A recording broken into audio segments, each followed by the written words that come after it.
देखते हैं जिससे उसकी बहन का फोन आता है और वो उसे याद दिलाती है कि आज उसे पेरेंट्स टीचर मीटिंग में आना था, जहाँ जिना देखती है कि वो काफी ज्यादा अलग दिख रहा था। मैं तो बस टीचर्स और स्कूल के सामने थोड़ा रिस्पेक्टेबल लगना चाहता था, प्रोफेशनल जैसा। वहीं स्कूल की सारी लड़कियां उसके पीछे लट्टू होने लगी हैं। जिना उसे याद दिलाती है कि उसकी कोई गर्लफ्रेंड नहीं है, तो क्या वो उसे अपने कुछ दोस्तों से इंट्रोड्यूस करा सकती है। तुम मेरे सामने ज्यादा फ्री मत हो, समझी ना? वैसे भी तेरी सारी दोस्त बदसूरत है, मेरे भी कुछ स्टैंडर्ड है, समझी? इसके बाद वो टीचर से मिलने जाता है, जहाँ वो उसकी छोटी बहन की तारीफ ही करे जा रही थी कि वो कितनी बड़ी रोल मॉडल है बाकी सारे स्टूडेंट्स के लिए। वो उसे ये भी बताती है कि जैसे उसके एग्जाम स्कोर्स आए हैं, वो किसी भी मेडिकल स्कूल में एडमिशन ले सकती है, लेकिन उसकी टीचर को सिर्फ एक ही फिक्र है, क्या अगर तुम्हारी बहन की अवेकनिंग होती है तो तुम उसे हंटर बनने दोगे? बिल्कुल नहीं, मैं तुमसे कुछ रिक्वेस्ट करना चाहती थी। इसके बाद हम सांगी को देखते हैं, जो कि सामने जिन्वू को देखकर हैरान हो जाती है। वो बताता है कि वो जिना का भाई है, लेकिन सांगी को पहले ही पता है कि वो क्या कहना चाहता है। वो कहती है कि चाहे वो टीचर जितना मर्जी कहे, वो वापस स्कूल नहीं आने वाली और हंटिंग तो कतई ही नहीं छोड़ेगी। सुन बे मंदबुद्धि, तू सिर्फ एक ई रैंक हंटर है, तेरी रोजी रोटी हंटिंग करके नहीं चलने वाली। तो सांगी कहती है कि वो भी तो ई रैंक हंटर है।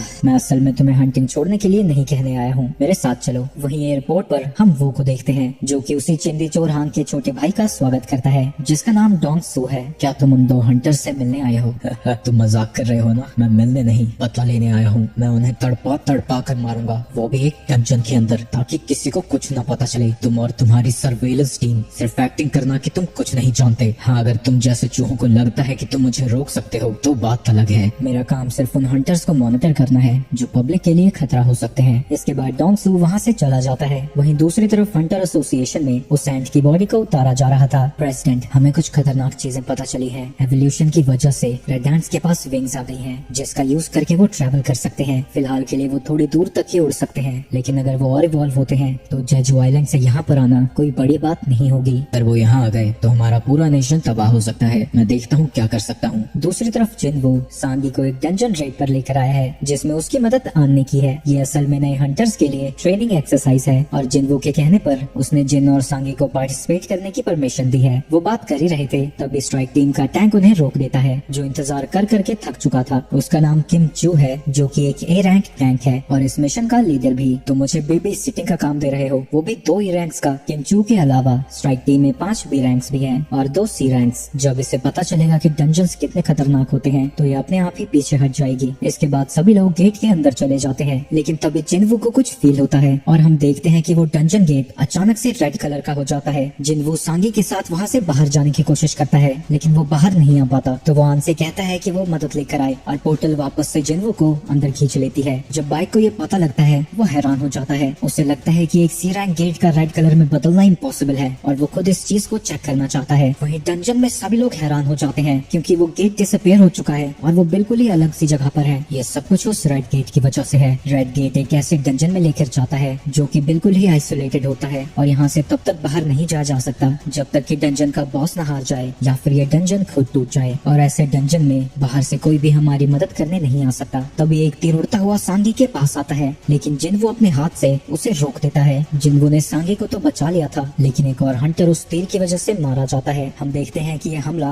आइस सेल्व्स ने किया था। वो उतनी दूर से हमला कर रहे थे कि कोई एवरेज हंटर उनके अटैक का तो पता ही नहीं लगा पाता, लेकिन जिन्वू कोई नॉर्मल हंटर नहीं था। इन सब ने जानबूझकर हमारे कमजोर हंटर पर हमला किया। वो एल्व्स कुछ ज्यादा ही कॉन्फिडेंट दिख रहे थे। वहीं जिन्वू भी काफी गुस्से में था। वहीं अपनी लोकेशन रिवील होने की वजह से वो एल्व्स वहाँ से चले जाते हैं। मेरी बात ध्यान से सुनो, ये एक रेड गेट है, हमारी मदद करने बाहर से कोई नहीं आने वाला। और क्योंकि मैं ही सबसे हाई रैंकर हूँ, तुम्हें जिंदा रहना है तो मेरी बात माननी होगी। पर इतने बड़े ग्रुप को मैं कमांड नहीं कर सकता, तो हम 2 ग्रुप्स में बट जाएंगे। जो लोग जिंदा रहना चाहते हैं मेरे साथ चलो। लेकिन वो सी या उससे निचले रैंक वालों को अपने साथ आने नहीं देता। तुम लोग सिर्फ हम पर बोझ ही बनोगे। अगर हम जीना चाहते हैं तो हमें तुम्हें छोड़ना ही होगा। यहाँ का एक दिन बाहर की दुनिया के 1 घंटे के बराबर है। ऐसे में हम कोई भी रिस्क नहीं ले सकते। दुनिया का यही दस्तूर है, सिर्फ स्ट्रॉन्ग ही सर्वाइव कर सकता है। लेकिन तभी एक बी रैंक हंटर किम के ग्रुप को छोड़कर जिन्वू को ज्वाइन कर लेती है। किम को सैरो के बारे में तो पता भी नहीं लगा था, पर तुमने उसे अपने हाथों से रोक दिया। तुम एक ही रैंक हंटर तो हो ही नहीं सकते। बाप को लगता है जिन्वू या तो ए रैंक है या फिर उससे भी ऊपर। इसके बाद वो दोनों टीम्स अपने अलग अलग रास्ते में निकल जाती है। किम को आगे जाने पर पता लगता है कि ये एरिया आइस बेयर्स का है। जिन्वू का ग्रुप तो मारा ही जाएगा। एक सेकंड, उसके ग्रुप में एक बी रैंक है और एक सी रैंक। तो मुझे ऐसा क्यों लगा कि उसका लीडर कोई ई रैंक है। तभी उसके ग्रुप का सामना 3 बेयर से होता है और यहाँ हमें पता चलता है कि किम इतना उछल क्यों रहा था। उसके ऊपर जब एक बेयर हमला करता है, उसके पंजे ही टूट जाते हैं और किम चू अगले ही पल उसे बीच में से काट काट देता है, लेकिन उनकी लड़ाई अभी खत्म नहीं हुई थी क्योंकि अभी भी 2 बेयर्स जिंदा हैं। वहीं जिनवो के ग्रुप में पार्क नोटिस करती है कि उनके चारों तरफ भालू के पंजों के निशान हैं। हम भालुओं के इलाके में हैं, हमें वापस चलना चाहिए। हम इसीलिए सिर्फ आगे बढ़ेंगे। अगर हम भालुओं के इलाके में हैं, यानी हमें सिर्फ उनसे ही संभल कर रहना होगा। आइस एल्व्स जैसे समझदार दुश्मनों से भालुओं से लड़ना बेटर है। पार्क हैरान हो जाती है कि वो इतना आगे की सोच रहा है और वो उससे माफी मांगती है। जिनवो पार्क के लिए एक कोट निकालता है और सभी लोग ये देखकर हैरान हो जाते हैं कि उसने अभी अभी समनिंग मैजिक यूज किया, क्योंकि हाई लेवल हंटर्स भी 2-3 छोटी मोटी चीजों से ज्यादा स्टोर नहीं कर सकते। वहीं जिनवो उन सभी के लिए एक एक कोट निकाल देता है और सांगी सोचने लगती है कि आखिर जिनवो है कौन। जिनवो उसे अपनी असली पावर्स नहीं बताता और यहाँ उसे लाने के लिए माफी मांगता है। मैं तुम्हें सेफ रखूंगा और तुम सबको भी, लेकिन मेरी एक शर्त है कि तुम में से कोई भी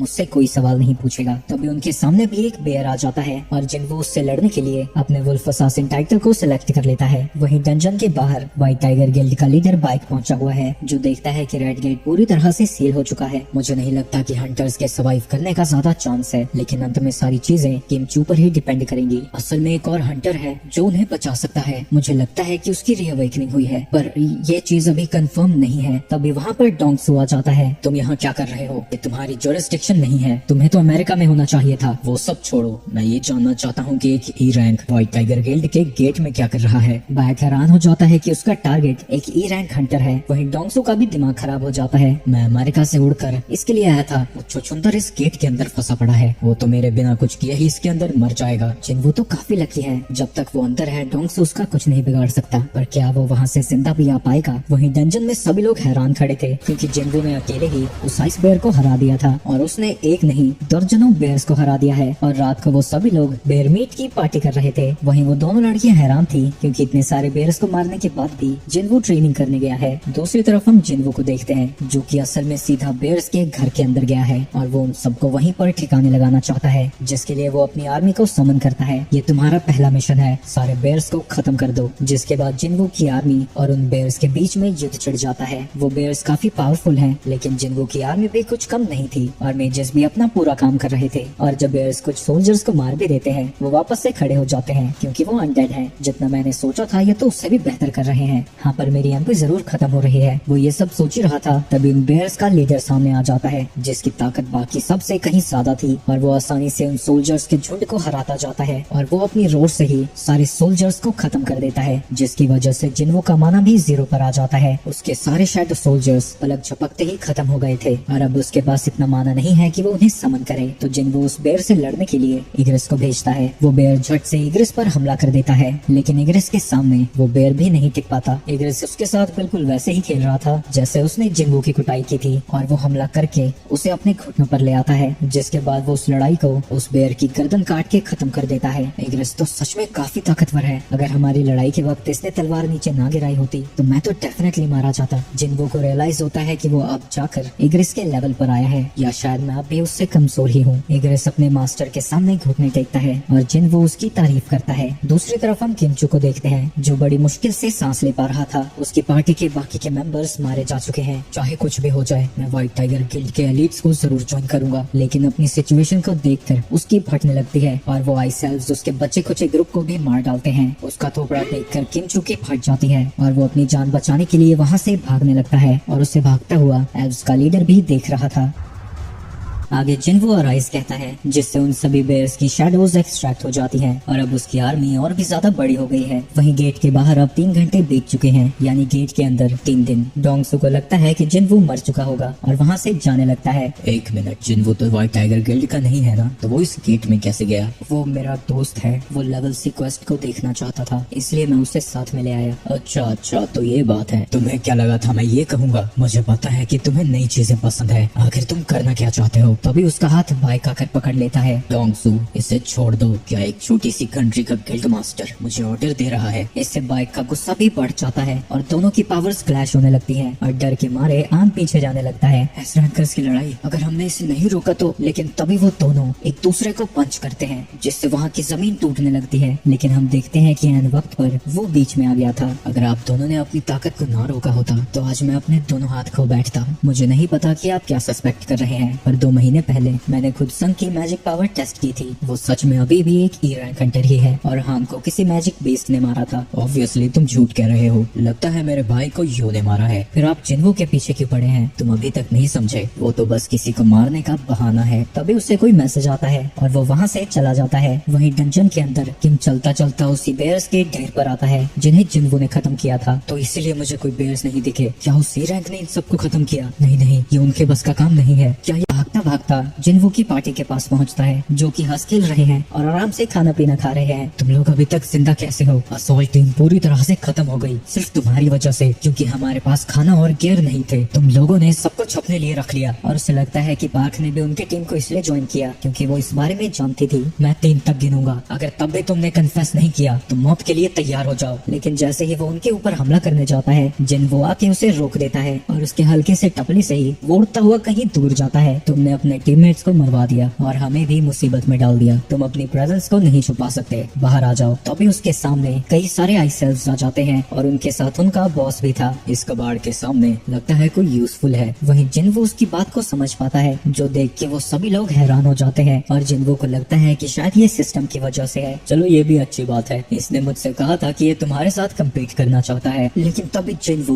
बिजली की तेजी से उसकी गर्दन काट देता है। तुम कुछ कह रहे थे? जिसके बाद जिन्वो उसके ऊपर भी हमला कर देता है पर वो उसे आसानी से ब्लॉक कर देता है और इस अटैक से ही जिन्वो समझ गया था कि वो उससे ज्यादा ताकतवर है। ये तो काफी इंटरेस्टिंग हो रहा है, पर जब तुम ह्यूमन नहीं हो तो ह्यूमंस के साथ घर घर क्यों खेल रहे हो? लेकिन जिन्वो को समझ नहीं आता कि वो क्या कह रहा है। वाह, तुम्हें तो ये भी नहीं पता कि तुम क्या हो। हमें हर वक्त आवाजें सुनाई देती हैं जो हमें ह्यूमंस को मारने को कहती हैं, पर तुमसे लड़ते वक्त वो आवाज मुझे सुनाई नहीं दे रही। क्या ये सिस्टम की कमांड्स जैसा है और मेरे खिलाफ उसे आवाजें सुनाई नहीं दे रही? शायद क्योंकि मैं एक प्लेयर बन गया हूँ। हमें लड़ने की कोई जरूरत नहीं है, तुम पीछे खड़े ह्यूमंस को हमारे हवाले कर दो और हम तुम्हारी जिंदगी को बख्श देंगे। तुम कौन हो और ह्यूमन से क्यों लड़ना चाहते हो? हम हैं। लेकिन जैसे ही वो बताने वाला था वो ग्लिच हो जाता है। ह्यूमंस को हमारे हवाले कर दो और हम तुम्हें बख्श देंगे। जिन्वो को समझ नहीं आता कि अभी क्या हुआ, पर अभी के लिए वो इसके बारे में ज्यादा नहीं सोचता और उसके प्रपोजल को रिफ्यूज कर देता है। क्या तुम हमारे दुश्मन बनना चाहते हो? तुम्हें पता है ना हमारे नंबर तुमसे कहीं ज्यादा है। लेकिन ये सुन के जिन्वो बस स्माइल करता है और तुरंत ही अपनी आर्मी को समन कर देता है, जिसमें कि अब बेयर्स भी ऐड हो चुके हैं। इनको देखकर बाकी के हंटर्स भी डर जाते हैं, जिसके बाद उन दोनों की आर्मीज आपस में लड़ने के लिए आगे बढ़ जाती हैं। वहीं जब वो सब लड़ रहे थे, जिन्वो के टीममेट्स वहाँ से जाने लगते हैं क्योंकि अगर वो इसके बीच में रहे तो उनकी मौत ही होगी। लेकिन उन्हें भागते हुए कुछ आइस एल्व्स देख लेते हैं और उनके ऊपर एरोस को शूट करते हैं। पर जैसे ही वो उनकी कमान से निकलती है, वहाँ जिन्वो आ जाता है और इससे पहले कि उन्हें सोचने का समय मिलता, वो उन तीनों को काट के रख देता है। उसके साथ ही सही में ताकतवर है। मेरे सोल्जर्स भले ही मरते ना हो, पर मेरी एमपी बड़ी तेजी से खत्म हो रही है और उनका बॉस मुझसे ज्यादा ताकतवर है। वो जिन्वो के सोल्जर्स को हराता हुआ आगे बढ़ता जाता है, जिसके बाद वो जिन्वो के ऊपर हमला कर देता है और उसके हमले से जिन्वो समझ जाता है कि वो इग्रेस के साथ भी उसे नहीं हरा पाएगा। मुझे और ज्यादा ताकत की जरूरत है। मेरा नाम बारूका है, तुम्हारा नाम क्या है? संग जिन्वो। जिसके बाद फिर से उन दोनों की फाइट शुरू हो जाती है। फाइट के दौरान बारूका उसके वेपन को नीचे दबा देता है, लेकिन इससे पहले कि वो उसके ऊपर हमला करता, वो अपने वेपन को फिर से अपने हाथ में समन करता है। लेकिन जो सेम अटैक इग्रेस पर काम कर गया था, उसे बारूका आसानी से ही वेट कर लेता है और उसकी एक ही किक